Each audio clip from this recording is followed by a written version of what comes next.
तो बच्चों पिछले लेक्चर में तुमने बहुत अच्छे से कंसिस्टेंसी दिखाई थी। अब सोच रहे होंगे कि वीडियो एकदम से कैसे चला गया, बहुत सारी क्यूरियोसिटी देखी। ठीक है बच्चों, लेक्चर को कंटिन्यू करते हैं। लेक्चर नंबर सेकंड आज का अपना यूनिट एंड मेजरमेंट के लिए अंदर अपने ये सारी चीजें पढ़ ली थी ना। Last physical quantity, unit and dimension, distance और वेक्टर और स्केलर, ये सब चीजें हमने पढ़ ली थी। फिर उसके बाद हम चले थे बच्चों ये फोर्थ नंबर की इंटरनेशनल सिस्टम ऑफ यूनिट पर, एसआई सिस्टम पर, जिसमें हमने बात करी थी बच्चों 7 फंडामेंटल फिजिकल क्वांटिटीज हमारे पास मौजूद है ना। 7 कौन कौन सी, जो कि तुम्हारे सामने स्क्रीन पे दिख रही होगी। फिर बच्चों हम बात करते हैं क्लासिफिकेशन ऑफ यूनिट्स की। तो फर्स्ट और सेकंड तो बताने की जरूरत ही नहीं है बच्चों, बताओ क्यों? क्योंकि फर्स्ट और सेकंड पे नाम क्या लिखे हुए हैं? फंडामेंटल और बेस क्वांटिटीज। मतलब ऐसी फिजिकल क्वांटिटी जिसकी जो फंडामेंटल और बेस हो उसकी यूनिट को भी फेस और फंडामेंटल यूनिट्स कहते हैं, और डिराइव्ड वाले की यूनिट्स को डिराइव्ड यूनिट्स कहते हैं। कोई बड़ी बात नहीं है, फंडामेंटल और बेस, वही बेस प्रॉपर्टी से फिजिकल क्वांटिटी को डिफरेंशिएट किया था ना हमने, उसी तरीके से इसको याद रखना है बच्चों, ठीक है ना। तो स्पीड की यूनिट मीटर पर सेकंड है ना, तो इसमें एक तो मीटर और सेकंड यूज हो रहा है, तो इसलिए एक यूनिट ही होगी, एक यूनिट ये हो गई। तो डिराइव्ड यूनिट क्या होती है? यूनिट डिराइव्ड क्वांटिटीज और unit that can be expressed in the form of base unit are called derived unit. समझ में आ गए बच्चे? क्लियर है? तो ये डिराइव्ड यूनिट है और फंडामेंटल क्वांटिटीज या यूनिट ये है ना। तीसरा नंबर आता है बच्चों सप्लीमेंट्री यूनिट। क्या आता है बेटा? Supplementary unit. तो what is the mean by supplementary unit? तो देखते हैं बच्चों सप्लीमेंट्री यूनिट क्या क्या हमारे पास। तुमने एंगल दो टाइप के देखे हैं क्या बच्चों? एंगल तो तुमने देखे ही नहीं होंगे। सबसे पहले मैं बात करता हूं बच्चों किसकी, देखो सबसे पहले हम बात करते हैं हमारे लिए यहाँ पर भी, देखिए कौन सा पेज है, ये वाला, ठीक है ना बेटा। ओके, तो सबसे पहले मान लो कि मैं बात कर रहा हूं आप सबके लिए ये कि एंगल जो है वो किस में मेजर किया जा सकता है ना। तो एंगल जो है दो सिस्टम में बच्चों हमारे पास, एक है बच्चों हमारे पास हेक्साडेसिमल सिस्टम। कौन सा बेटा? हेक्साडेसिमल, जिससे अपन हिंदी में बोलते हैं बच्चों साष्टिक पद्धति। और एक होता है बच्चों हमारे पास क्या?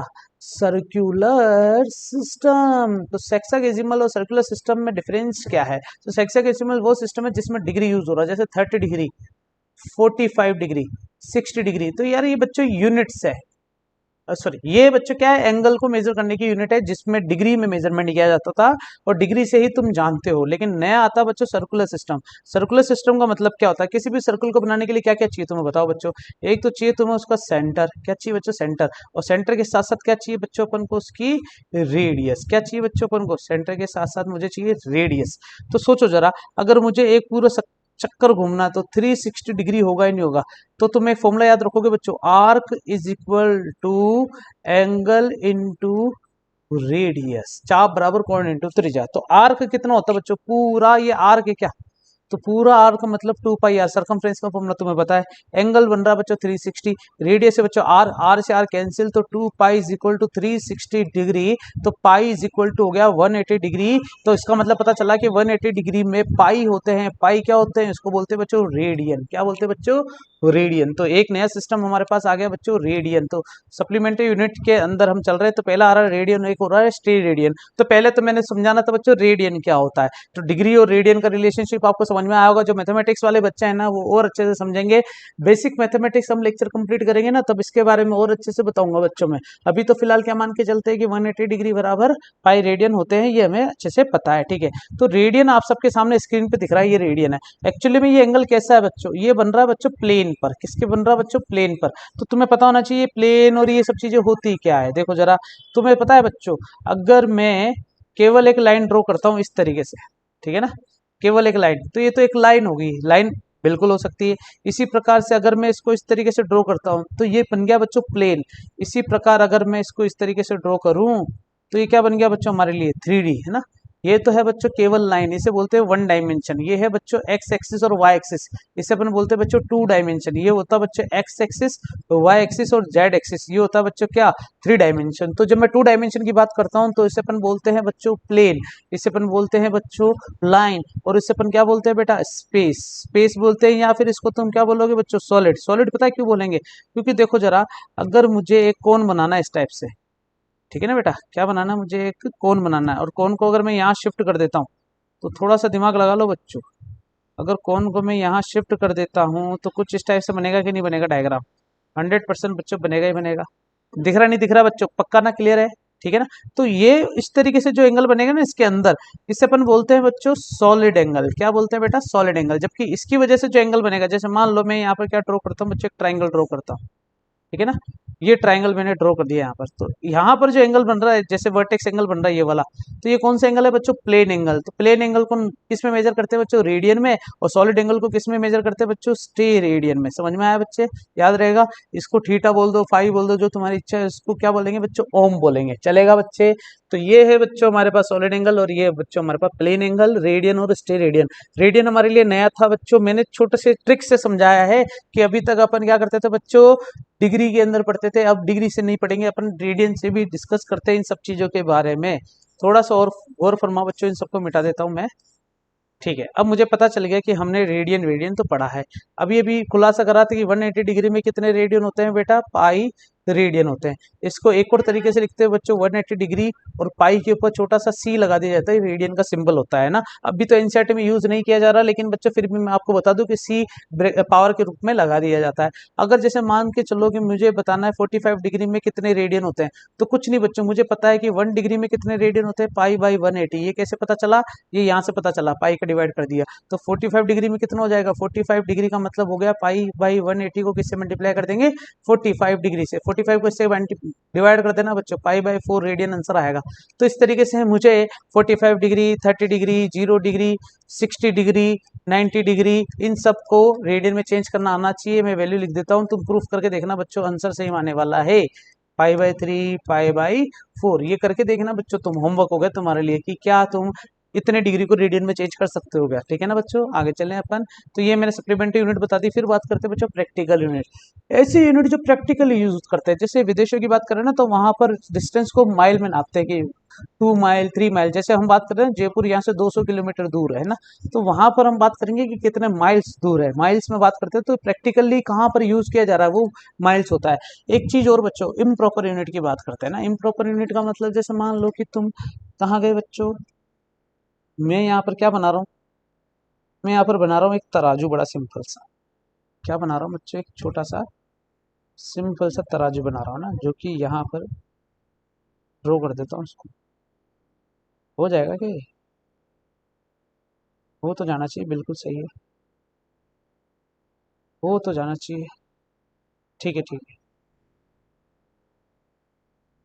तो यहाँ रख दिया और एक यहाँ रख दिया, ठीक है ना, और इसको डिलीट कर दिया। ओके, और यहाँ पर बना दो बच्चों एक छोटी सी लाइन।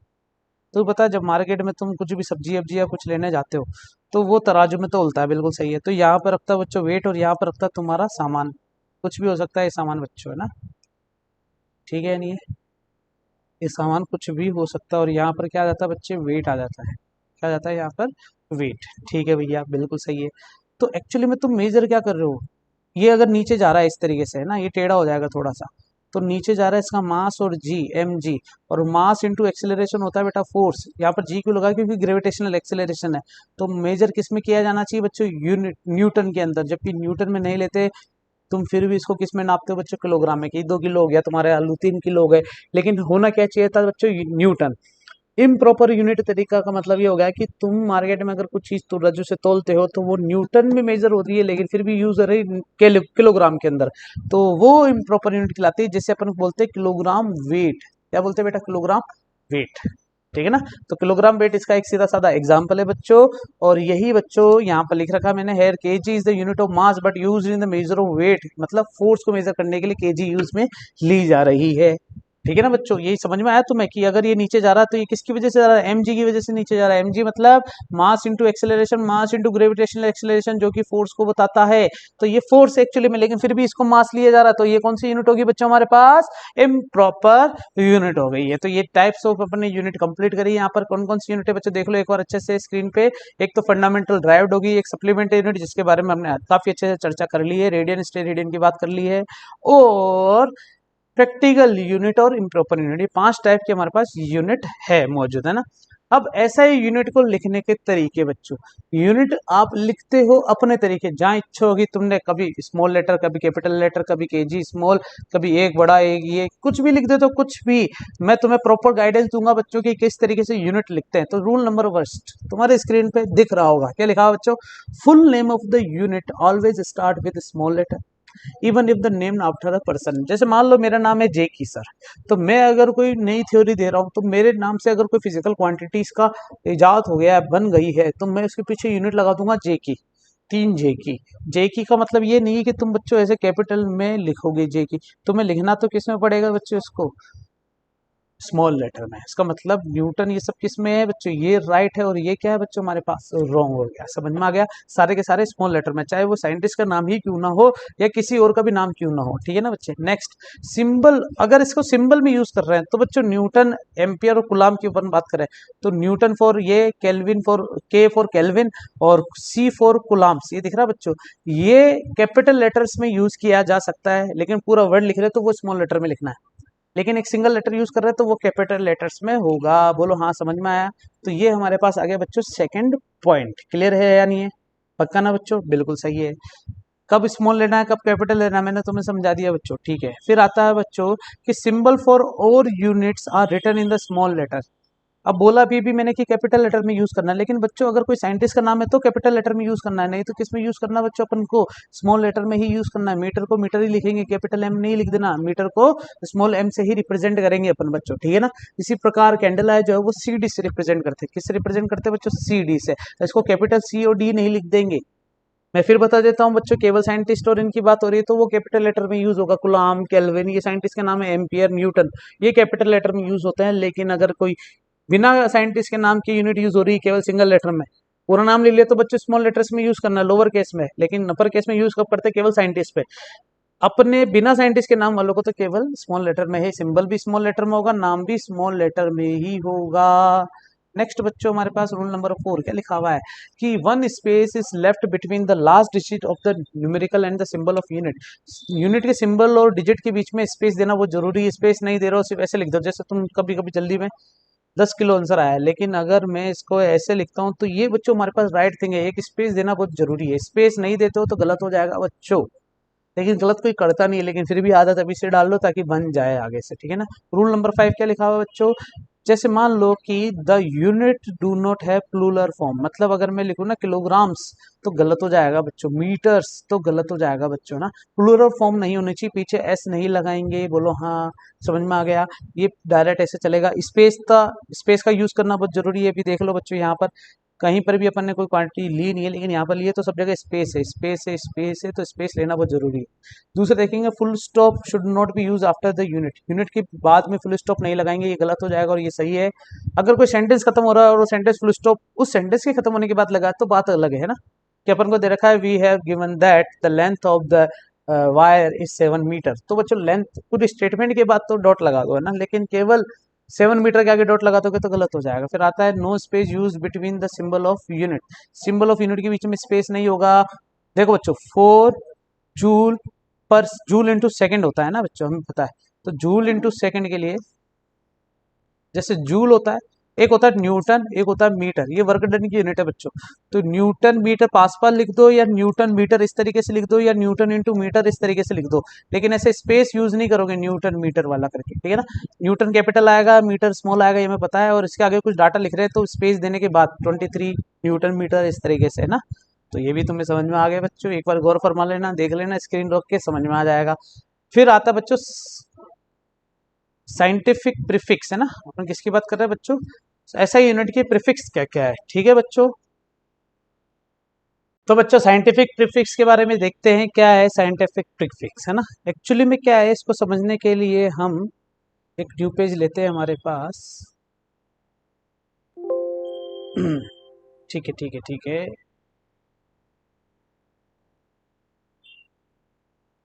इसको साइड कर देता हूं। क्या होता है बच्चों, फिजिक्स के अंदर ऐसा होता है कि जैसे 1000 है तो ये क्वांटिटी लिखना थोड़ा सा ठीक है, स्पेस भी कम गहरा चलेगा, लेकिन अगर 1000 करोड़ आ जाता है ऐसे तो ये डाटा ज्यादा हो गया, और 10 में मतलब 1 2 3 4 5 6 7 8 9 10 11 12 जीरो आ जाए, तो इनका स्पेस को थोड़ा कम करने के लिए कुछ प्रीफिक्स यूज किए गए। एक्चुअली में ये 10 की पावर 12 लिखा जा सकता है इसको, 1 2 3 4 5 6 7 8 9 10, 10 की पावर 10 लिखा जा सकता है। अगर ये 1/, होता तो 10⁻1/10 मतलब 10⁻⁻10 होता। इसे 10⁻3 लिख सकते हैं, 10⁻³ भी कुछ ना कुछ होगा। तो इनके प्रीफिक्स, इनके नाम दे दिए गए, जैसे 10 है अकेला, 10⁻2 है, 10⁻3 है, तो ये किलोग्राम से याद आ रहा नहीं आ रहा बच्चों।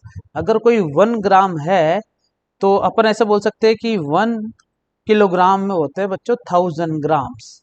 तो 10⁻3 का मतलब होता है किलो, जिसमें 3 जीरो आ जाए, ठीक है ना। 10⁻6 तो इसको बोलते हैं बच्चों मेगा, जिसमें 6 जीरोस आ जाए एक साथ।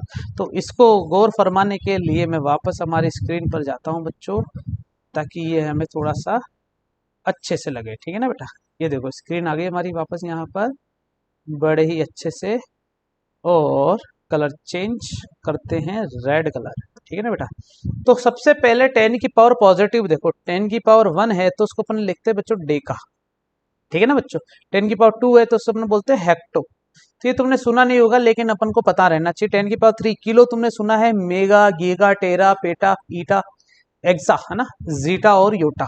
तो 10⁻3 को बोलते हैं किलो। तुम्हें पता है बच्चों केबी, जीबी, टेराबाइट, पीक और पेटाबाइट, ये बच्चों मेमोरी कार्ड्स के साइजेस जो है ना 10 की पावर के हिसाब से लेके चल रहा हूं मैं इसको, ठीक है ना।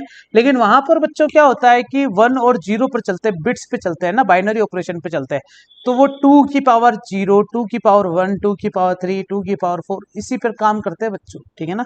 तो यहीं से हम इसको वापस मिटा देते हैं और इस प्रीफिक्स को याद रखेंगे। 1 2 3 सही है, मेगा, गीगा, टेरा, पेटा, एक्सा, जोटा, योटा। बच्चों ये जो योटा है इसी को योक्टो बोलते हैं, और जो जेटा है इसे जेप्टो बोलते हैं, ठीक है ना बच्चों। इससे याद रखना 10⁻21 और 10⁻24 को। अब 10⁻15 इस पर याद रखना बच्चों फेमटो।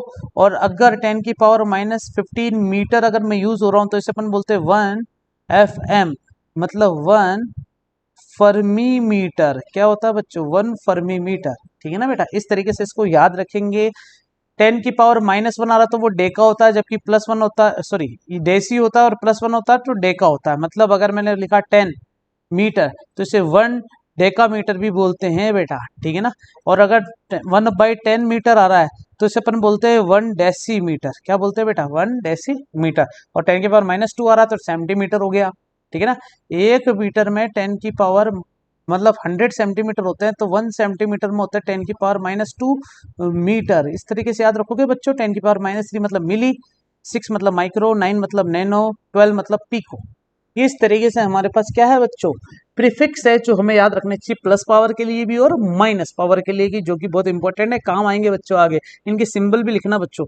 एक चीज तुमने नोट करी होगी बच्चों, जो पॉजिटिव पावर होती है वो एक्चुअली में किस में यूज होती है बच्चों, मेगा के बाद सारी कैपिटल लेटर है, लेकिन इससे पहले स्मॉल लेटर होती है। लेकिन इस वाले केस में सारी की सारी क्या है बच्चों, यहां तक सारी क्या है बच्चों, किस में है, स्मॉल लेटर्स में है, और लास्ट वाले दोनों कैपिटल लेटर्स में यूज होंगे, ठीक है ना बेटा।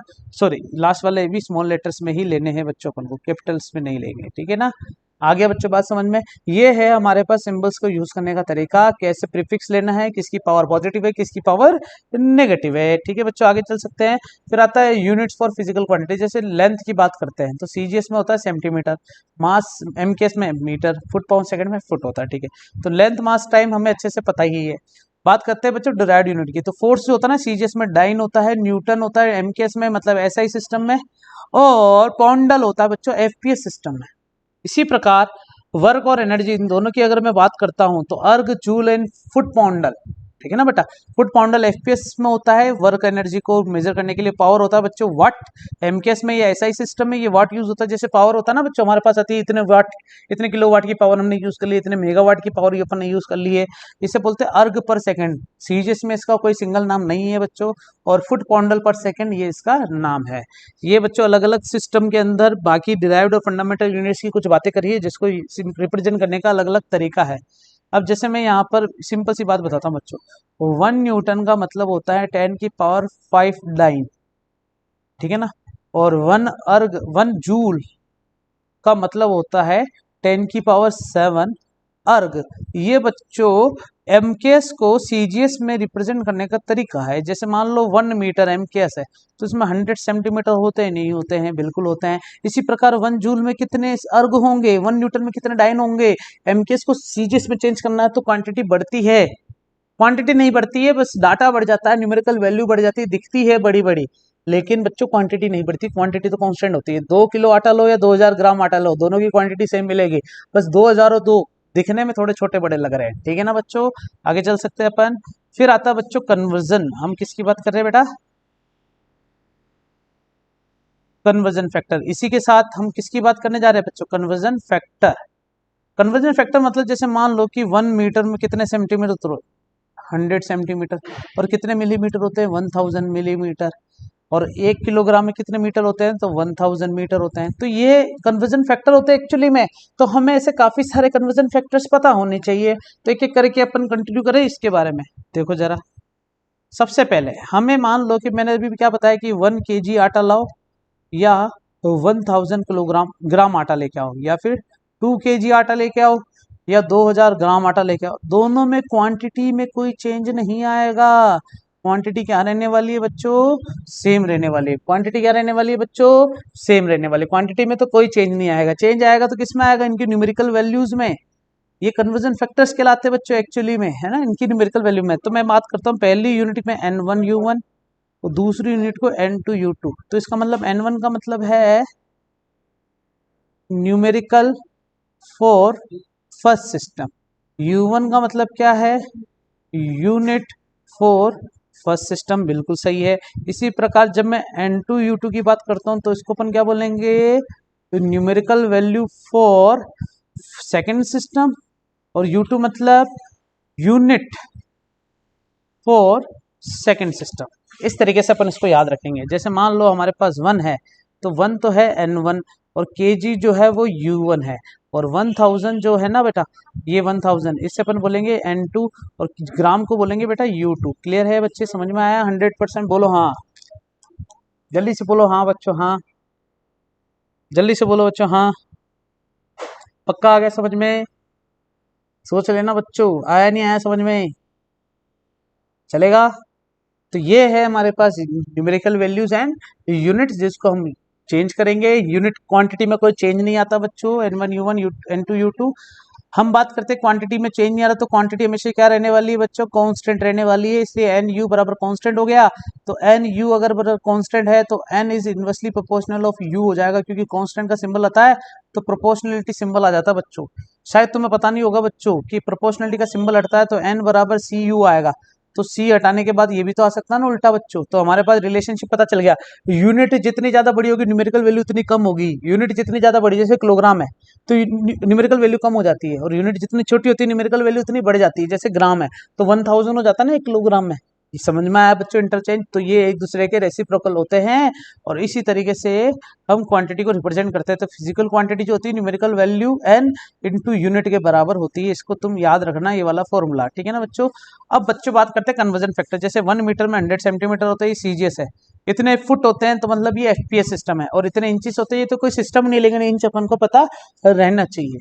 तो क्या तुम्हें ये सारी चीज समझ में आएगा, जल्दी से बोलो। तो तुम्हें कन्वर्जन फैक्टर सब याद करके आने बच्चों, बहुत सारे से जो मैं स्क्रीन पे अभी देने वाला हूँ ना, कुछ कुछ समझाऊंगा लेकिन बाकी सब तुम्हें अच्छे से याद रखना है। मैं ट्रिक बताऊंगा कि कैसे ट्रिक है कि कैसे याद रखना है ना। तो सबसे पहले बात करते हैं किसकी बच्चों, लेंथ की। लेंथ में तुम्हें दिख रहा होगा बच्चों एम मीटर, सेंटीमीटर और मिलीमीटर, फुट, इंचेस और यार्ड। यार्ड भी तुमने नाम सुना होगा बच्चों। तो ये क्या है बच्चों, लेंथ को कन्वर्जन फैक्टर है कि मीटर में कितने सेंटीमीटर होते हैं और कितने मिलीमीटर होते हैं, कितने फुट होते हैं। तो यहाँ से पता चल गया बच्चों, हमें 1 मीटर के लिए सिर्फ सेंटीमीटर का कन्वर्जन याद रखना था, और एक 3.28 लिख दो फिट याद रखना था, जिसको हम यूज करने वाले हैं आगे। अब छोटी छोटी चीजें है कि 1 किलोमीटर में कितने माइल होते हैं बच्चों, 1 किलोमीटर में कितने माइल होते हैं। कितना आ रहा है बच्चों, लगभग 0.62 आ रहा है। तो कम है या ज्यादा बच्चों, कम है। अगर कम है तो 2 किलोमीटर की बात करेंगे तो 1.2 माइल के बराबर हो जाएगा, हाँ या ना बच्चों, ठीक है ना। 2 किलोमीटर 1.2 माइल। तो सोचो जरा, अगर 200 किलोमीटर होता, 0.6 से मल्टीप्लाई कर देंगे तो 200 किलोमीटर लगभग 120 माइल के बराबर होता है। तो कम हो जाता ना माइल, तो किलोमीटर ज्यादा है, माइल कम होती है क्वांटिटीज, ठीक है ना। तो ये याद रखने वाली बातें हैं। और फिर इंचिस है तो इतने में कितने सेंटीमीटर होते हैं, 1 फुट में कितने इंच होते हैं, ये देखो बच्चों कन्वर्जन फैक्टर कितने सेंटीमीटर होते हैं। मुझे जो चीज़ बतानी वो ये है कि माइक्रो वाइक्रो सब पता है अपन को, हमें बताना है ये इन दोनों के बारे में।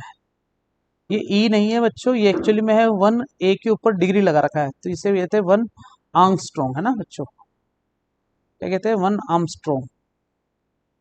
1 आर्मस्ट्रॉन्ग का मतलब होता है 10⁻⁻10 मीटर होता है। समझ में आया बच्चे? 10⁻⁻10 मीटर होता है, याद रखोगे कि नहीं ये? ठीक है ना बेटा, इस तरीके से इसको याद रखना है। ओके। और एक फर्मी मैंने बता दिया 10⁻⁻15 मीटर मतलब फर्मी। तो ये फर्मी बच्चों जो है ना, इसको भी ट्रिक समझ लेना बच्चों, ये याद रख लेना, ये स्मॉलेस्ट यूनिट ऑफ लेंथ है। लेंथ की स्मॉलेस्ट यूनिट क्या है बच्चों? फर्मी है। और लार्जेस्ट यूनिट बच्चों पार्सेक होती है। मतलब 1 पार्सेक जो होता है वो 3.08 इंटू 10⁻16 मीटर के बराबर होता है। और एक लाइट ईयर में कितने मीटर होते हैं बच्चों? इतने मीटर होते हैं। लाइट ईयर बच्चों तुम्हें दिख रहा होगा कि लाइट ईयर मतलब एक लाइट एक साल में कितना ज्यादा ट्रेवल करती है, वो लेंथ बच्चों। Distance travelled by a light in a vacuum in 1 year, एक साल में एक लाइट कितना ज्यादा ट्रेवल कर रही है, तो ये 1 लाइट ईयर की वैल्यू है बच्चों मीटर में। इसको तुम निकाल सकते हो बच्चों आसानी से, मैं समझाता हूँ कैसे। देखो,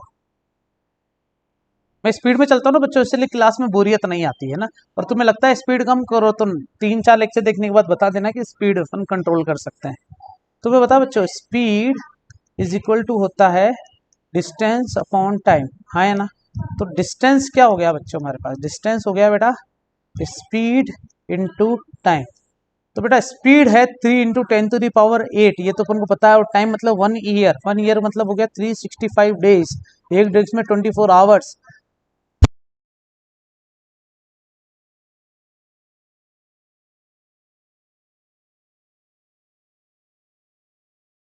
फिर 60, ये है बच्चों डेज को मैंने चेंज कर, सॉरी टोटल डेज, ये टोटल आवर्स, ये टोटल मिनट्स, ये टोटल सेकंड्स, तो मैंने सेकंड में चेंज कर दिया। इस पूरे को मल्टीप्लाई कर देना बच्चों, तुम्हारे पास आंसर वो मिल जाएगा जो है ये रहा 9.9461 इंटू 10⁻15 मीटर। समझ में आया बच्चे? तो ये है हमारे पास लेंथ के लिए। इसी प्रकार मैंने बता दी बच्चों, लार्ज स्मॉलेस्ट यूनिट तो होगी बच्चों फर्मी, और लार्जेस्ट यूनिट क्या होगी बच्चों हमारे पास?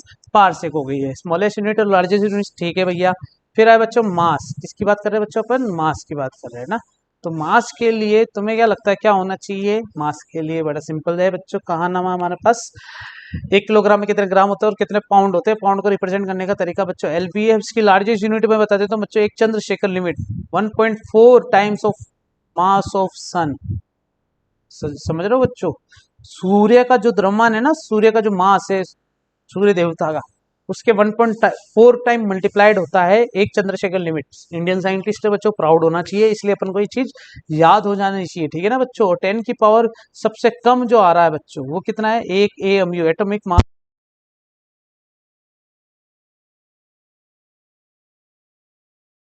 हो गया बच्चों। और ये है हमारे पास लार्जेस्ट। ये ट्रिक्स है जो याद रखना, 1 पाउंड में कितने ग्राम होते हैं ये भी लिख लेना बच्चों, क्योंकि पाउंड को ग्राम में चेंज करना भी हमें आना चाहिए। ठीक है ना? एक तो ये तुम्हें याद होना चाहिए, और एक फर्स्ट वाली लाइन तो तुम्हें याद होनी ही चाहिए। ओके बच्चों, तो ये है हमारे पास किसकी बात है बच्चों? मास की बात। फिर आता है बच्चों हमारे पास टाइम और टेम्परेचर।